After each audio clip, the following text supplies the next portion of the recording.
On election night of these counties, and I'm looking down all of them that you've got here on this chart.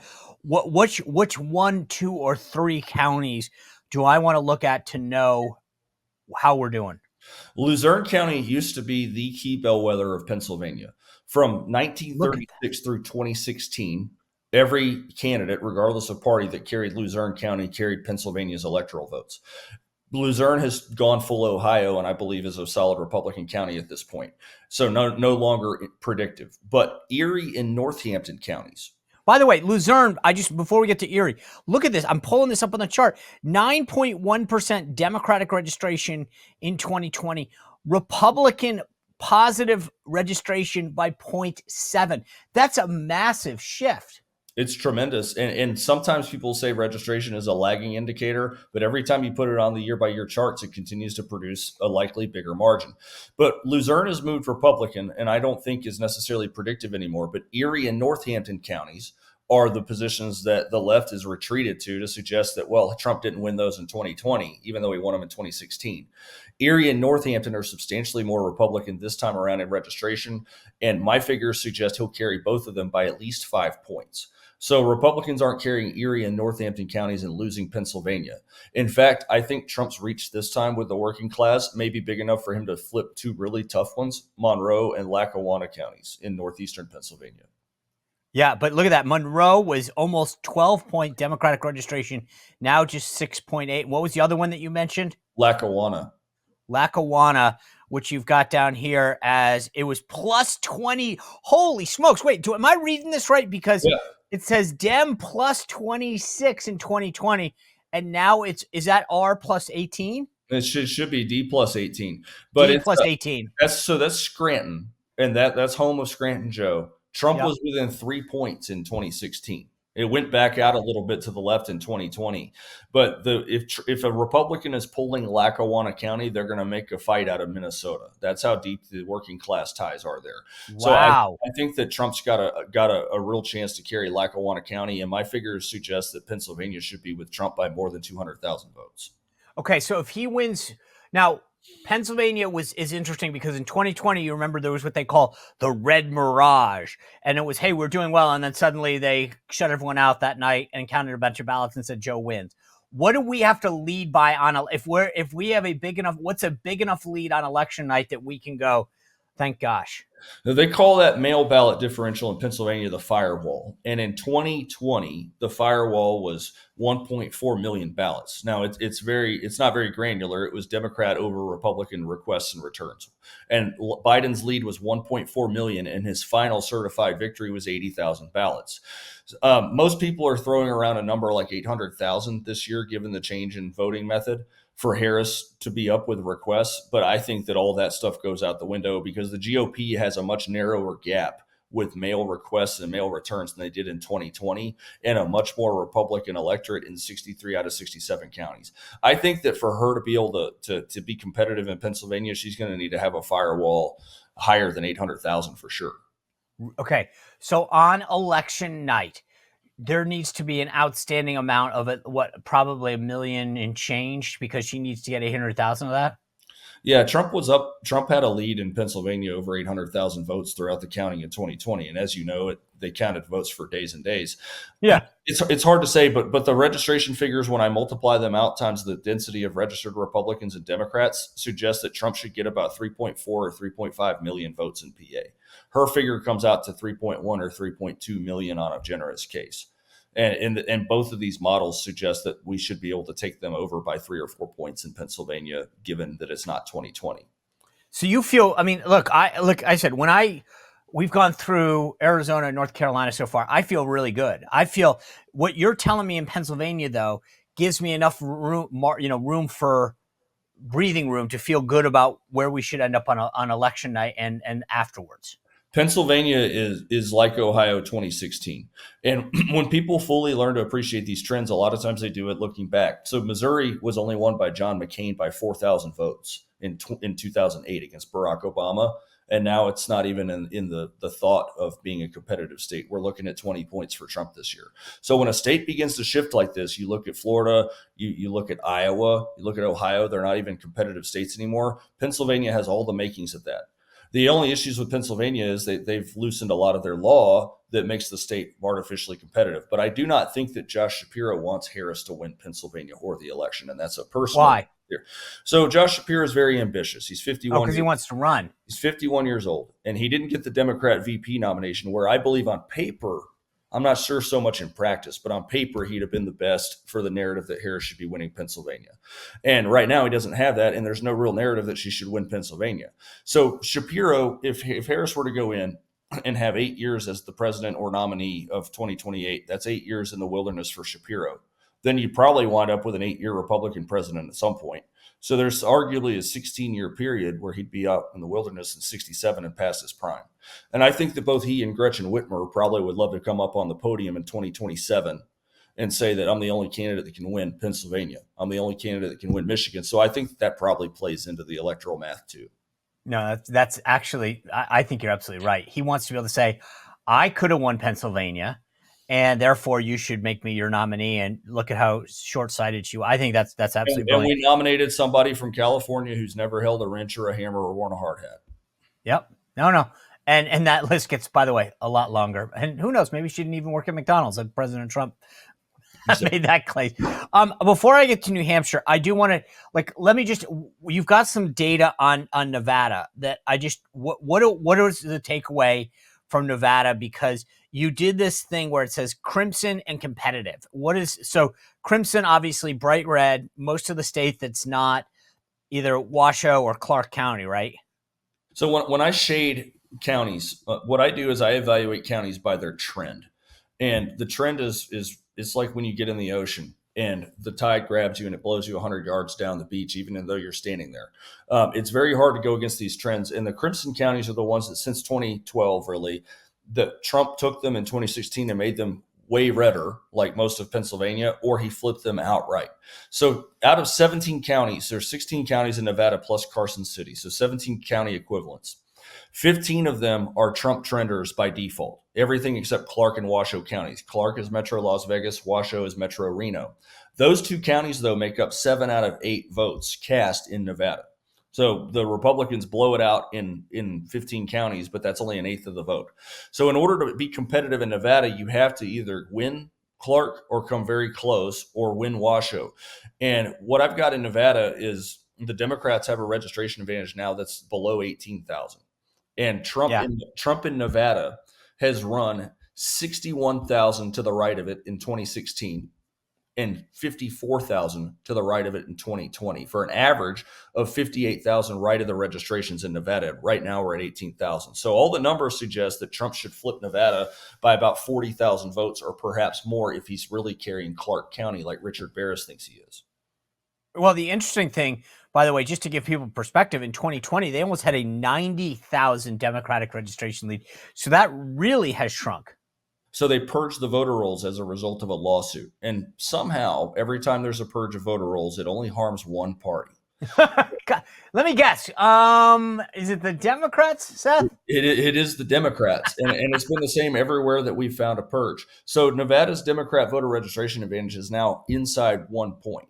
And what these registration numbers, again, don't capture is Trump is very likely in Sunbelt states with large Latino populations to pull George W. numbers or better with Latinos. So if he does go 45, 50% with Latinos, Nevada's not even going to be a competitive state. And you're looking at 5-6 points at that rate. And I believe that that's the case because early in-person voting in Nevada was a Republican bloodbath. And even counting mail ballots, which factor in Clark and Washoe County, the Democrats are barely holding a turnout edge right now in Nevada. All right. So far, a lot of good news. You want to expand the map from 7 battleground states to 8. By the way, just so we're clear on this, I brought up New Hampshire as a battleground state months ago and was mocked for it. I continue to say that it's on, at least from the public data, it's going to be tough. But I think Kelly Ayotte, the gubernatorial nominee who's to replace Kristen Nuno, is running a strong campaign. Tell me what we need to look at in this index forecast model that you've done on New Hampshire and why you think that adds to the 8th battleground state. As far as strategy goes on New Hampshire, I'm not sure if I was advising President Trump's campaign that I would tell him to go spend a lot of time in New Hampshire. It's not the shortest path to victory, and really it only comes into a victory path on what I call the Hail Mary scenario, and it would pair with Nevada in the event that you needed to replace 10 electoral votes somewhere else. But New Hampshire is, for the first time ever in 2020, it entered a presidential election with a Democrat voter registration advantage of 1.3%. And of course, it was signaling a shift to the left from 2016, where it was down to about 2,500 votes between Clinton and Trump. So Nevada went off 7 points into the left. And now, thanks to another voter roll purge, more than 200,000 voters in a state the size of New Hampshire came off the rolls, and the state has gone from D+1 to R+4.5. Go figure.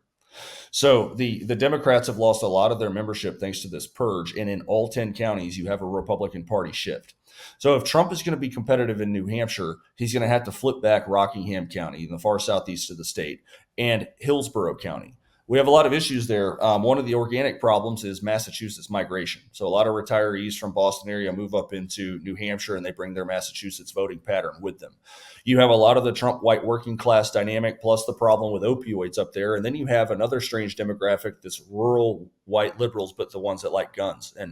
And they are not big Trump supporters. So where is New Hampshire on the map? It always runs to the left of the voter registration advantage. So the independents lean to the left.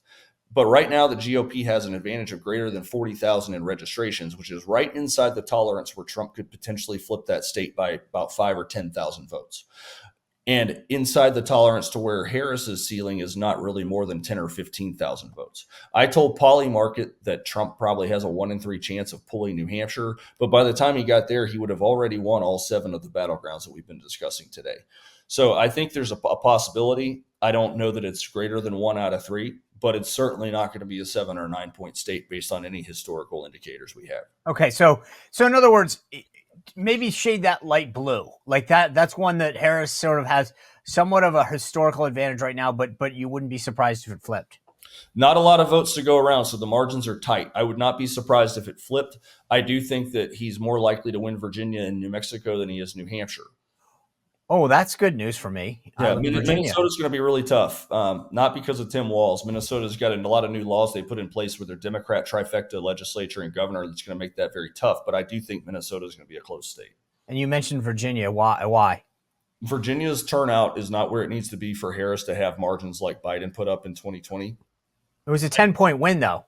It was a 10-point win. And then, of course, we had the 2020 rules where it had a lot more mail-in ballots going on. Governor Youngkin has done a lot of good work in the field of election reform.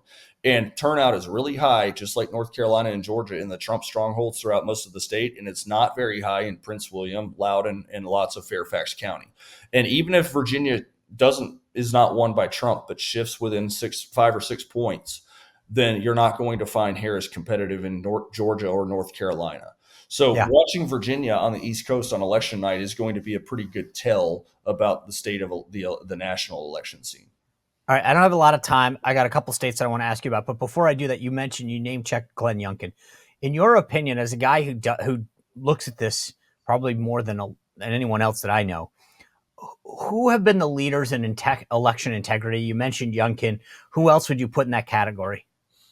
Ken Paxton from Texas, the Attorney General, has done a great job, and Governor Abbott, for the most part, has supported his efforts in that. Texas removed more than 1 million registrants over the last 4 years from its voter rolls, which, of course, are dead voters. We don't know the partisan construct of that. Texas doesn't register by party.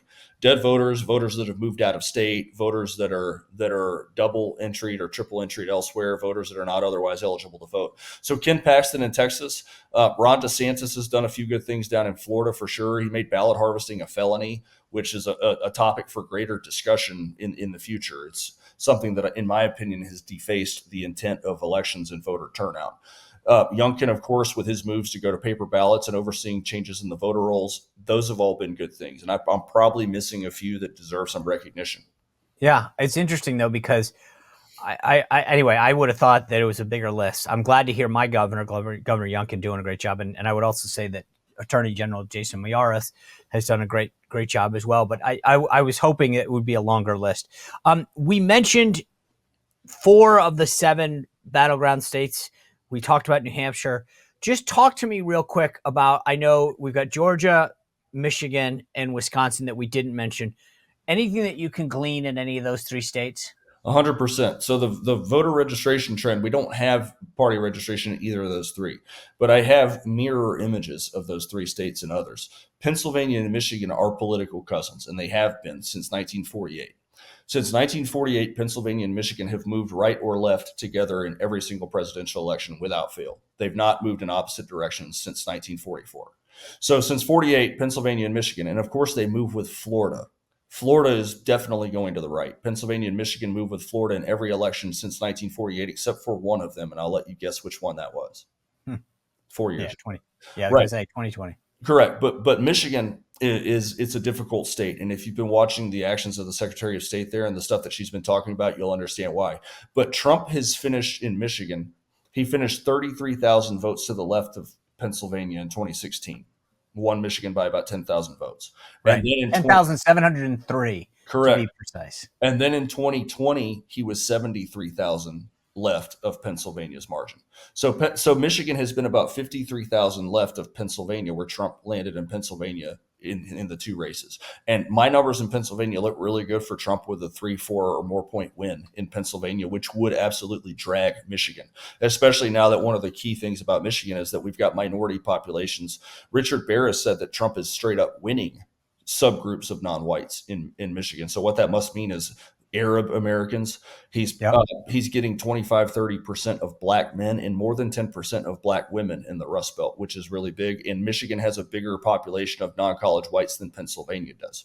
So Pennsylvania's voter registration numbers suggest a big right push in Michigan.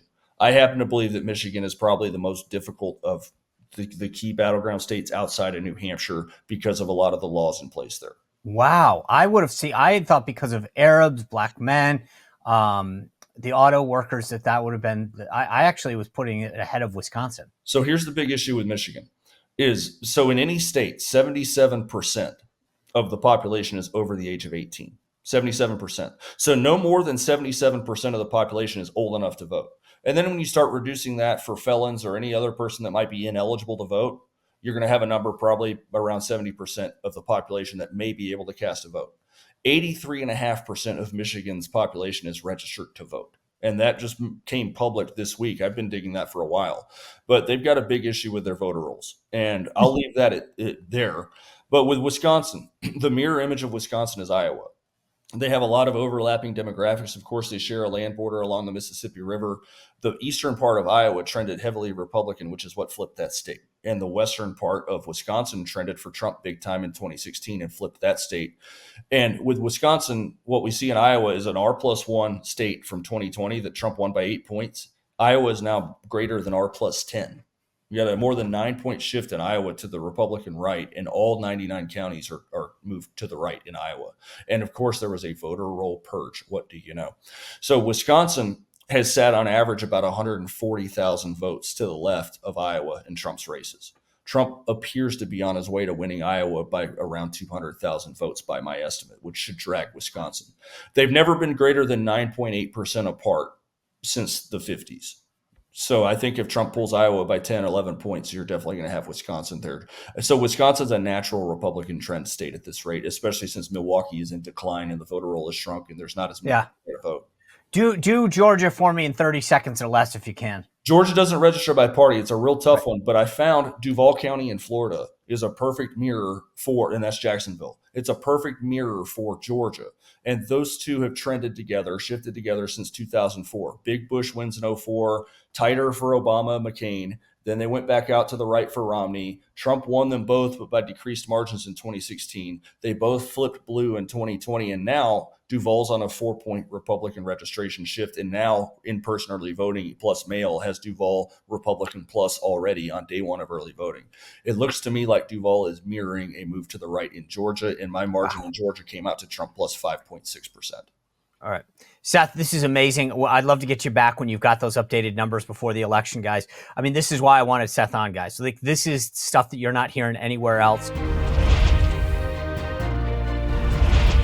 Well, if you enjoyed this content, make sure to like this video, subscribe, and click the notification bell to get more.